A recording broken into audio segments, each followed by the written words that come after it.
بسم اللہ الرحمن الرحیم وبہ نستعین۔ معزز حاضرین و سامعین، السلام علیکم ورحمۃ اللہ وبرکاتہ۔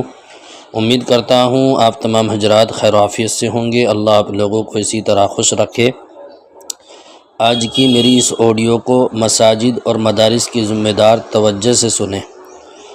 کل قیامت کے دن آپ سے یہ نہیں پوچھا جائے گا کہ مسجد میں مارول، ایسی بہترین قالی، عمدہ جھاڑ، فانوس وغیرہ لگائے تھے یا نہیں، لیکن اگر امام صاحب کو اتنی کم تنخواہ دی جس سے روز مرہ کی عام ضروریات زندگی بھی پوری نہ ہو سکے، تو یہ ان کی حق تلفی ہے جس کا حساب یقیناً اللہ کے یہاں دینا پڑے گا۔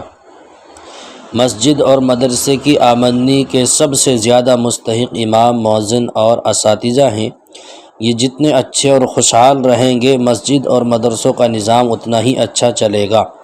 صرف امام کی تنخواہ دے کر امام پر اذان کی بھی ذمہ داری ڈالنا، جھاڑو وغیرہ دینے کا کام پر مامور کرنا، یہ ان کی توہین ہے۔ حضور صلی اللہ علیہ وسلم کا ارشاد ہے کہ حاملین قرآن یعنی قرآن کا علم رکھنے والے کی تعظیم کرو، بے شک جس نے ان کی عزت کی اس نے میری عزت کی۔ تنخواہ اچھی دینا بھی ان کی عزت کرنے میں داخل ہے، اور حدیث میں ہے کہ حاملین قرآن اسلام کا جھنڈا اٹھانے والے اور اس کو بڑھاوا دینے والے ہیں۔ جس نے ان کی تعظیم کی اس نے اللہ کی تعظیم کی، اور جس نے ان کی توہین کی اس پر اللہ کی لعنت ہے۔ تنخواہ کم ہونے اور ضروریات زندگی زیادہ ہونے کی وجہ سے امام کسی مالدار صاحب سے خیر سے سوال کرنے کی جرأت کر بیٹھتے ہیں، اور بعض دفعہ سوال پورا نہ ہونے کی صورت میں سخت ذلت اٹھانی پڑتی ہے۔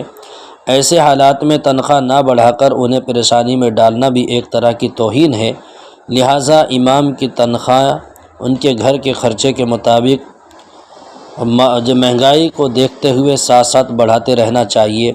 سوال پورا ہونے کا انتظار یا تنخواہ بڑھانے کے معاملے میں تنگ دلی سے کام لینا یا دیگر نامناسب شرط قید لگانا صحیح نہیں ہے۔ عمومی ماحول یہ ہے کہ جس شخص کو ہم امامت اور اذان، تعلیم قرآن کریم، دینی تدریس اور اس نوعیت کی کوئی ذمہ داری سونپ رہے ہیں، اور اس کے اوقات کا اس کے کام کے لیے مخصوص کر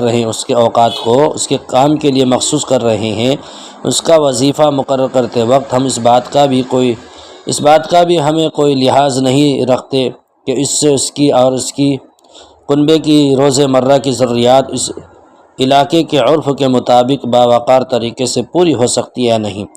ضروریات اور اخراجات کے تعین میں قرآن کریم نے عرف کا معیار قرار دیا اور اس کی پابندی کا حکم دیا۔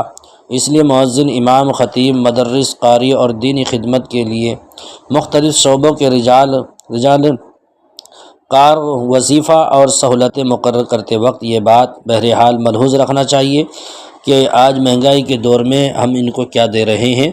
دوستو، اس آڈیو کو سننے کے بعد جتنا ہو سکے میری اس بات کو آگے سے آگے امت تک ضرور پہنچائیں، تاکہ ہم لوگ اماموں کے لیے سہولتیں مہیا کرنے والے بن جائیں۔ السلام علیکم ورحمۃ اللہ وبرکاتہ۔